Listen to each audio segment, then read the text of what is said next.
नमस्कार दोस्तों, JEE classes Meerut परिवार में मैं डॉक्टर अंकित भारद्वाज आपका स्वागत करता हूं। कैसे हैं आप? उम्मीद करता हूं सभी अच्छे होंगे और अपना और अपनी फैमिली का ध्यान रख रहे होंगे। आज की इस क्लास में हम पढ़ने जा रहे हैं कुछ नए इंपॉर्टेंट टॉपिक जो कि अप्लाइड केमिस्ट्री में पॉलिटेक्निक के फर्स्ट सेम के लिए या कहीं पर फर्स्ट ईयर के लिए बहुत इंपॉर्टेंट होने वाले हैं।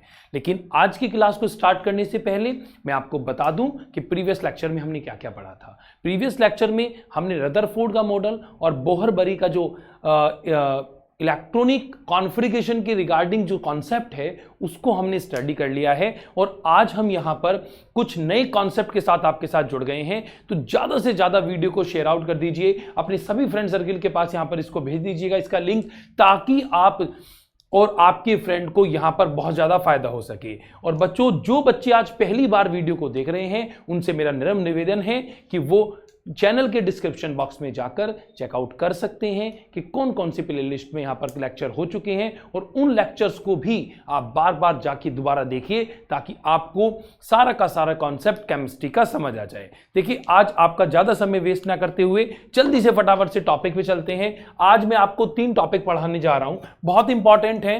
Planck quantum theory, de Broglie equation और हाइजेनबर्ग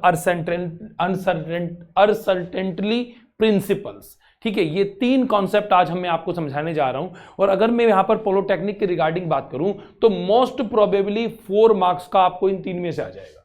मतलब इन 3 में से 2 जनरली पॉलिटेक्निक में जरूर पूछ लिए जाते हैं, 2-2 मार्क्स में। तो 4 मार्क्स का आज का आपका लेक्चर है जिसको आपको यहां पर कवर करना है। और अगर इससे न्यूमेरिकल आता है तो फिर न्यूमेरिकल भी 2 नंबर का आ जाता है, तो मैं न्यूमेरिकल भी आपके साथ डिस्कस करूंगा। ठीक बात है, तो चलिए स्टार्ट करते हैं आज के लेक्चर को। देखिए, सबसे पहले थ्योरी आती है प्लांक क्वांटम थ्योरी। प्लांक नाम के साइंटिस्ट थे, उन्होंने सबसे पहले इलेक्ट्रॉन के लिए एक कॉन्सेप्ट समझाया जिसको आपने बोला है प्लांक क्वांटम थ्योरी। अगर मैं प्लांक क्वांटम थ्योरी की बात करूं तो प्लांक क्वांटम थ्योरी जो कि मैक्स प्लांक नाम के साइंटिस्ट हैं, उन्होंने प्रूव किया। उन्होंने कहा कि जो एटम होता है एंड जो मॉलिक्यूल्स हैं कुड नॉट इमिट, वो इमिट नहीं हो सकते और absorb energy not in arbitrarily amount but in the discrete fixed quantity only in the form of packet. The Planck gave the name quantum. अगर मैं यहां पर बात करूं तो प्लांक नाम के साइंटिस्ट ने सबसे पहली बार आपको बताया कि जो भी एटम है, जो भी मॉलिक्यूल्स हैं, वो ऐसे आ रहे हैं जैसे सन से रेडिएशंस आते हैं ना। आप ऐसे समझिए जैसे सन से कोई पार्टिकल्स नीचे आ रहे हो जमीन पे, है ना। तो इस तरीके से मैं डायग्रामेटिकली व्यू आपको बताता हूं। इन्होंने कहा कि एटम और मॉलिक्यूल इस तरीके से फाइन पार्टिकल के रूप में यहां नीचे की तरफ आ रहे हैं, ऐसे आप मेंशन मान सकते हैं। कहीं भी आप यहां पर मेंशन कर लीजिए, कहीं भी आप देख लीजिए, तो यहां पर ये बोल रहा है आपसे कि जो पार्टिकल्स हैं, जो मॉलिक्यूल्स हैं, वो यहां पर ऊपर से, मतलब आसमान से, एयर से, जहां से भी आप कंसीडर करना चाहते हैं, वहां से इलेक्ट्रॉन एक छोटे छोटे एनर्जी के पैकेट के रूप में, ऊर्जा के, यहां पर अगर मैं बात करूं तो एक बंडल्स के रूप में यहां पर जमीन पर आ रहे हैं या किसी एटम के अंदर आ रहे हैं। यहां पर आपने कहा तो डिस्क्रीट फिक्स्ड क्वांटिटी, जिनकी क्वांटिटी फिक्स्ड होती है। मतलब ऐसा नहीं है कि छोटे बड़े पार्टिकल्स हैं, सभी पार्टिकल सेम वैल्यू के हैं, ये आपको ध्यान रखना है। और प्लांक ने इनको क्वांटम बोला, he says that it is the quantum, ये क्वांटम है। ठीक है, तो एनर्जी को इन्होंने क्वांटम से रिप्रेजेंट किया है यहां पर, the energy of a quantum proportional to its frequency. और ये बात इन्होंने बताई बहुत इंपॉर्टेंट कि जो एनर्जी है इस क्वांटम की, ये प्रोपोर्शनल है इसकी फ्रीक्वेंसी के। मतलब अगर किसी फोटोन की मुझे एनर्जी निकालनी है तो वो इसके फ्रीक्वेंसी के प्रोपोर्शनल होती है। ठीक है, और एक फॉर्मूला दिया E is equal to H mu, E is equal to H mu का फॉर्मूला यहां पर इन्होंने मेंशन किया। Energy equal to H into mu, mu यहां पर फ्रीक्वेंसी को बोला गया है और H का मतलब यहां पर प्लांक कांस्टेंट है, और जिसकी वैल्यू जिसकी value 6 into 6 into 10 to the power -34 JS होती है ना, जूल इंटू सेकेंड। तो यहां पर H की वैल्यू आपको मैंने याद करा दी। H की वैल्यू या तो एग्जाम पेपर में आपको देगा, अदरवाइज h की जो वैल्यू है वो आपको याद होनी चाहिए 6.6 into 10 to the power -34 JS, मतलब जूल इंटू सेकेंड। और यहां पर अगर मैं म्यू की बात करूं तो दैट इज द फ्रीक्वेंसी, ये फ्रीक्वेंसी है इसकी, तो ये अगर मुझे रिप्रेजेंट करना है तो दैट इज फ्रीक्वेंसी। तो सभी बच्चे यहां पर ध्यान दीजिएगा। देखिए प्लांक कांस्टेंट में प्लांक नाम के साइंटिस्ट ने आपको क्या कॉन्सेप्ट समझाया, इन्होंने कहा कि जो एनर्जी है वो बंडल्स के रूप में आ रही है जिनका वेट वगैरह सब कुछ सेम है और इसको फ्रीक्वेंसी के प्रोपोर्शनल माना गया है। तो E is equal to mu, और यहां पर इसको इक्वल करने के लिए एक कांस्टेंट लगा दिया गया, कांस्टेंट का नाम प्लांक कांस्टेंट। ठीक है, तो यहां आपने ये पढ़ लिया और अगले कॉन्सेप्ट पे चलते हैं भाई। अगर ये बात आपको समझ आई तो जल्दी से जल्दी वीडियो को शेयर करो भाई, ताकि सभी बच्चों को यहां पर पता चले और ये पता चल जाए कि स्पेशल पॉलिटेक्निक के लिए जे क्लासेस मेरठ परिवार ने कितना अच्छा वर्कआउट किया है और जो टीचर्स हैं आपको वो किस तरीके से यहां पर आपको कॉन्सेप्ट सिखा रहे हैं। अगर कहीं पर भी कोई भी दिक्कत परेशानी होती है तो प्लीज अपना जरूर हमें बताया करें कमेंट में, ताकि हम उसको इंप्रूव कर सके। ठीक है, चलिए अगले टॉपिक पे बढ़ते हैं। नेक्स्ट टॉपिक आज के लेक्चर का ये है कि डी ब्रोगली इक्वेशंस। ठीक है, ये बड़ा इंपॉर्टेंट है भाई। मैं तो यहां तक कह सकता हूं कि इसको मैं दे देता हूं VIP का, वेरी इंपॉर्टेंट है ना, ये VIP वेरी इंपॉर्टेंट है। ये तो लगभग हर साल आता ही आता है, तो इसे तो 100% लिख दो। ये लिख दो जी, अंकित सर ने बोला था हर साल आता है, इस साल भी आएगा। तो यहां पर डी ब्रोगली इक्वेशन की बात करूं तो फिर इन 1924 de Broglie provide evidence that electron possess dual nature. De Broglie नाम के साइंटिस्ट ने बताया कि जो इलेक्ट्रॉन है उसकी नेचर इलेक्ट्रॉन वाली नहीं है, मतलब वो ड्यूअल नेचर रखता है, दो अलग अलग तरीके की प्रवृत्ति रखता है, दो अलग अलग तरीके का नेचर रखता है। जैसे आपने एक मूवी देखी होगी अपरिचित, उसमें एक में तो वो ब्राह्मण रहते हैं और दूसरे में वो फिर रैम्बो टाइप बन जाता है। तो मतलब एक ऐसा स्ट्रक्चर जो अपने आप को बार बार चेंज करता है, उसे आप ड्यूअल नेचर कंसीडर कर रहे हैं। तो यहां पर इन्होंने कहा डी ब्रोगली ने कि जो इलेक्ट्रॉन है वो ड्यूअल नेचर रिप्रेजेंट करता है, वो सिर्फ इलेक्ट्रॉन नहीं है, कई बार वो फ्रीक्वेंसी के पॉइंट ऑफ व्यू से एज ए वेव काम करता है। तो यहां पर अगर मैं बात करूं तो in 1924 de Broglie provide evidence that electron possess dual nature, ये ड्यूअल नेचर को रिप्रेजेंट करता है। दे बिहेव एज वेव्स, ये वेव्स की तरह काम करता है, as well as the material particle, और पार्टिकल की तरह भी काम करता है। तो यहां इलेक्ट्रॉन पार्टिकल भी है और इसके साथ साथ वेव भी है, ऐसा डी ब्रोगली ने बताया आपको सबसे पहली बार। और ही ड्राइव्ड एन इक्वेशन, इन्होंने एक इक्वेशन बनाई इस कॉन्सेप्ट को ध्यान में रखते हुए, जिसे डी ब्रोगली इक्वेशन कंसीडर किया गया है। अगर मैं यहां पर बात करूं तो फॉर्मूला आपके पास, या इक्वेशन आपके पास ये आती है कि lambda is equal to H/mv, है ना। लैम्डा यहां पर वेवलेंथ के लिए दिया गया है, H का मतलब प्लांक कांस्टेंट, M का मतलब मास ऑफ द मतलब मटेरियल या एटम, जो भी आप मान रहे हैं, और V का मतलब यहां पर वेलोसिटी से है। ठीक है, तो मैं आपको रिपीट कर दूं एक बार दोबारा से। H का मतलब प्लांक कांस्टेंट, M का मतलब मास, V का मतलब वेलोसिटी, और लैम्डा यहां पर वेवलेंथ को रिप्रेजेंट करता है। अगर मैं यहां पर इसको दूसरे फॉर्म में लिखना चाहूं तो देखिए एक और तरीका लिख सकता हूं। आप मोमेंटम का फॉर्मूला जानते हैं, आपने फिजिक्स पढ़ा है, फिजिक्स में मोमेंटम का फॉर्मूला आपने पढ़ा था, P is equal to M into V, mass और वेलोसिटी का मल्टीप्लाई कर देंगे तो मोमेंटम निकल के आ जाएगा। तो यहां पर M इंटू V को मैंने मल्टीप्लाई कर इक्विवेलेंट रख दिया मोमेंटम के, तो यहां मैं लिख सकता हूं where P is equal to momentum, where P is equal to momentum, यहां पर मैं आपसे कंसीडर करना चाहता हूं। तो यहां पर यह बात आपको समझ आ गई होगी, this is de Broglie equation. तो यह फॉर्मूला आपको बहुत अच्छे से लर्न करके चलना है, चाहे यह फॉर्मूला है चाहे यह फॉर्मूला है, दोनों फॉर्मूले आपको आने चाहिए, क्योंकि इससे रिलेटेड न्यूमेरिकल्स आते हैं भाई पॉलिटेक्निक में, और वो आपको जरूर करने हैं, क्योंकि 2 नंबर की बात है। और सबसे बढ़िया बात यह होती है कि जब कोई न्यूमेरिकल पॉइंट ऑफ व्यू से क्वेश्चंस आते हैं उसमें 100% मार्क्स मिलते हैं। मतलब अगर 2 नंबर का है तो आपको पूरे 2 नंबर मिलेंगे, आपने अगर जरा सी भी गलती नहीं की। तो इसलिए आपको न्यूमेरिकल को बिल्कुल अच्छे से कवर करना है, ताकि आपके ज्यादा से ज्यादा पॉलिटेक्निक में मार्क्स आ सके। चलिए आगे बढ़ते हैं। नेक्स्ट अगर मैं बात करूं यहां पर, तो नंबर 3 मुझे आज जो कॉन्सेप्ट सिखाना है उस कॉन्सेप्ट का नाम है हाइजेनबर्ग अनसर्टेनिटी प्रिंसिपल। अगर मैं यहां पे बात करूं तो according to this it is impossible to determine simultaneously the exact position and exact velocity of a very small particle like electron. मतलब हाइजेनबर्ग का प्रिंसिपल ये कहता है कि अगर इलेक्ट्रॉन की मैं बात करूं, इलेक्ट्रॉन छोटा पार्टिकल है, इलेक्ट्रॉन जैसे छोटे पार्टिकल का वेलोसिटी, उसका मास, उसका जो एक्चुअल डिटर्मिनेशन है उसको एक्सप्लेन करना पॉसिबल नहीं है। आई अगेन रिपीट कि इलेक्ट्रॉन जैसे छोटे पार्टिकल को एग्जैक्टली एक्सप्लेन करना पॉसिबल नहीं है, क्योंकि दिखाई नहीं दे रहा, पहली बात। दूसरी बात ये वेट बहुत कम है। तीसरी बात ये साइज बहुत छोटा है भाई, इतने ज्यादा, और नंबर में बहुत सारे हैं और घूम रहे हैं प्रोटॉन और इलेक्ट्रॉन के, प्रोटॉन और न्यूट्रॉन के चारों तरफ राउंड अप घूम रहे हैं, मतलब लगातार मूवमेंट कर रहे हैं।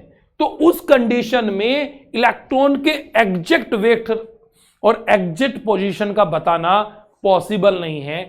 इसी बात बताई थी हाइजेनबर्ग के नाम के साइंटिस्ट ने।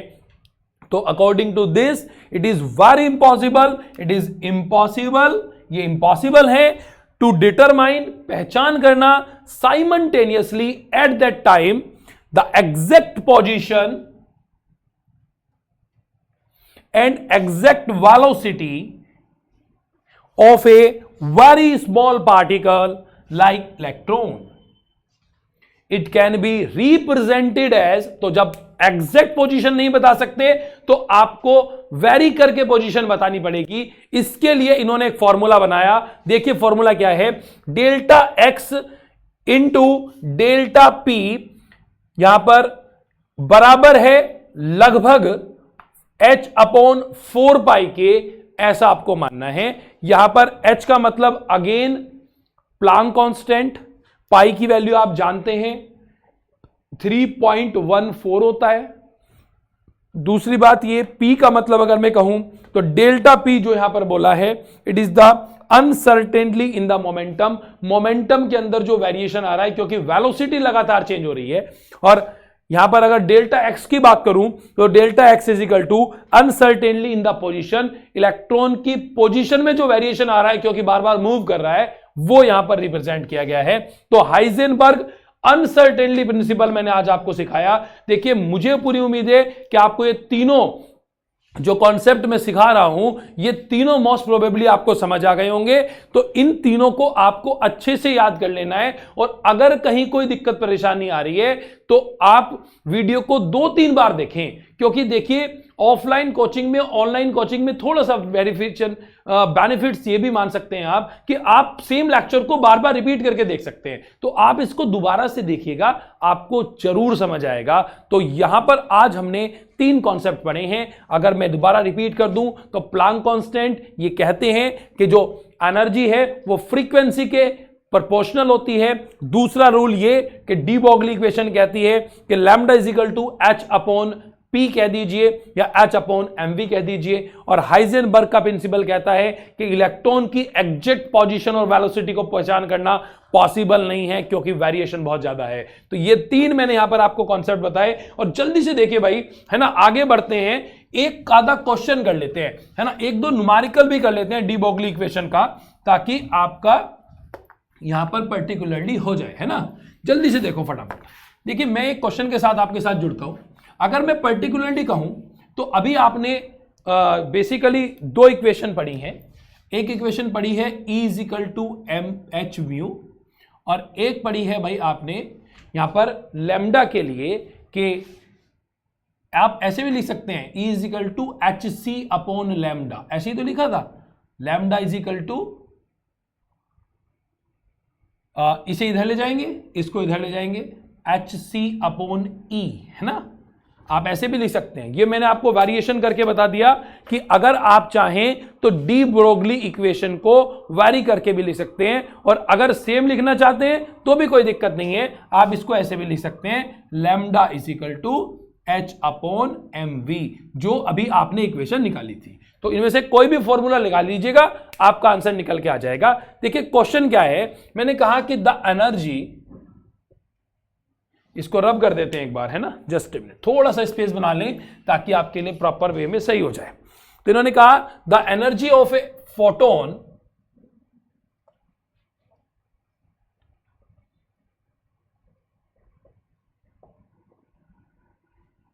the energy of a photon of radiation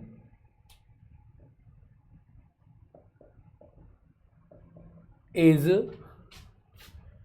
3.313 into 10 to the power -19 या -19 जूल। Calculate its wavelength.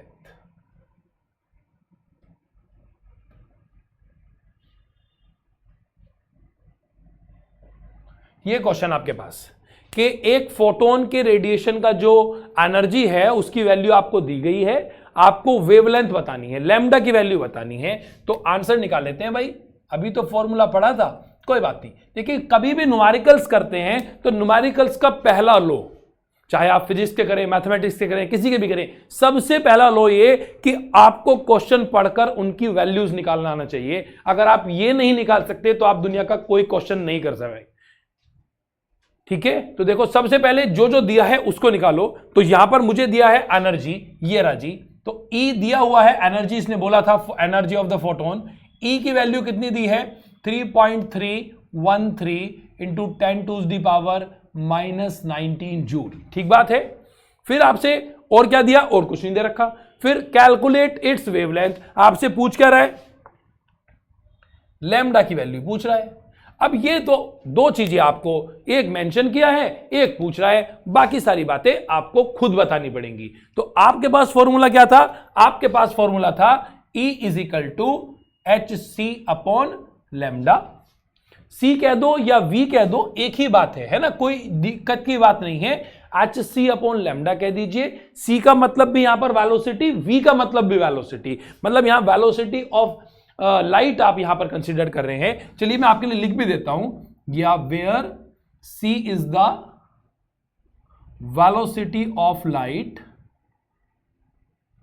और जिसकी वैल्यू होती है 3 into 10 to the power 8 metre per second, ठीक है। ये आपको रट्टा मारना है, ठीक है, ये याद करनी है, याद करी हुई वैल्यू है कि प्रकाश की जो लाइट है उसकी जो वेवलेंथ है, सॉरी जो वेलोसिटी है वो 3 इंटू 10 टू द पावर 8 होती है। तो यहां पर अगर मैं आगे कंसीडर करूं तो H की वैल्यू आप याद करके आए हैं 6.6 into 10 to the power -34। C की वैल्यू आपको दी है 3 into 10 to the power 8। Lambda की वैल्यू आपको निकालनी है, तो मैं लैम्डा को इधर ले जा रहा हूं, E को इधर ले जा रहा हूं। तो lambda is equal to E की वैल्यू नीचे रख दूंगा, that is 3.313 into 10 to the power -19। ये आपके पास आ गया। क्वेश्चन को सॉल्व आउट करेंगे तो आपका आंसर निकल के आ जाएगा, ये आपको ध्यान देना है, ठीक है। तो यहां पर अगर मैं बात करूं तो यहां पर आप ध्यान दीजिए।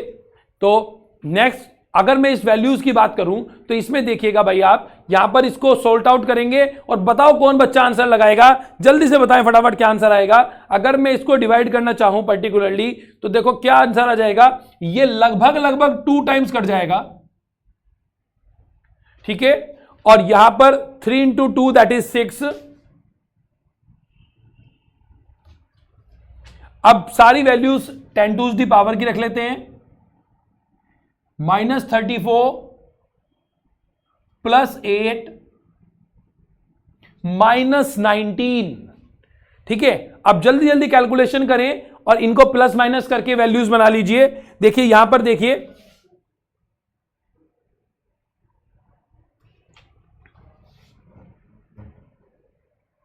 तो आपने क्या किया भाई, है ना। अच्छा ये देखो -19 था, ऊपर जाकर +19 हो जाएगा ये।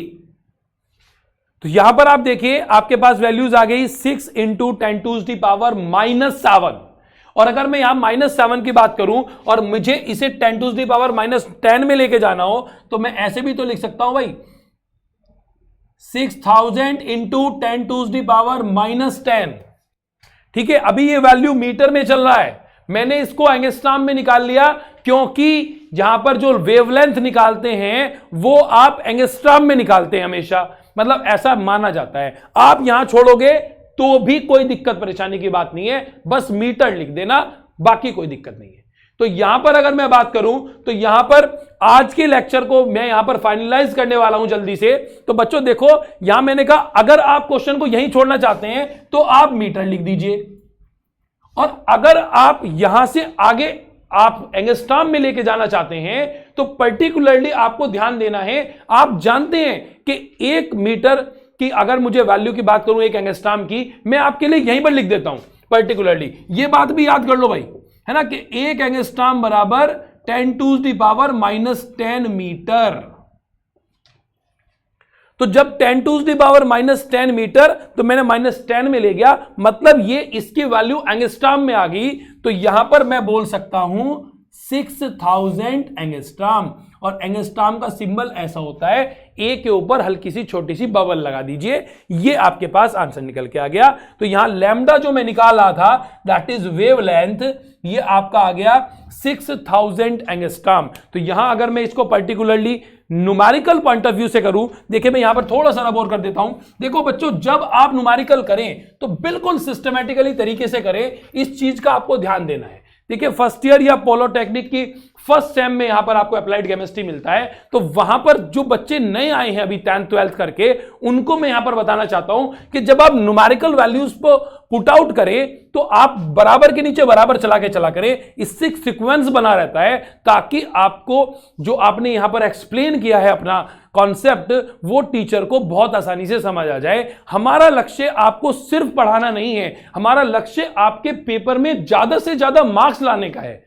तो हम आपको जो भी अपने एक्सपीरियंस से बता रहे हैं, आप उसे अपने ब्रेन के अंदर एब्जॉर्ब करें, ताकि आपको ज्यादा से ज्यादा फायदा हो सके। तो यहां पर आप 6000 एंगस्ट्रॉम हमारे पास वैल्यू आ गई। आप चाहें, आपके पास प्रॉपर टाइम है तो आप लिख सकते हैं आपको क्या कैलकुलेट करना था, वेवलेंथ। तो आप कह सकते हैं कि इस फोटोन के लिए, तो यहां पर लिख सकते हैं आप the wavelength of photon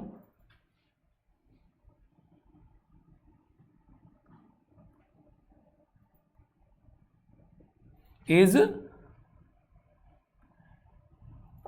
6000 angstrom, और ये आपका आंसर आ गया, ये आपने आंसर निकाल दिया। ठीक है, तो यहां पर्टिकुलरली आपने एक न्यूमेरिकल के पॉइंट ऑफ व्यू से देखा कि किस तरीके से आपसे डी ब्रोगली वेवलेंथ और जो हाइजेनबर्ग का प्रिंसिपल है, और आप इन्हें इसके साथ साथ जो आज ड्वेल नेचर ऑफ इलेक्ट्रॉन सीखा है, उसके न्यूमेरिकल्स किस तरीके से आपसे पूछे जा सकते हैं। तो आज की क्लास को यहां पर फाइनलाइज करने का समय आ गया है बच्चों।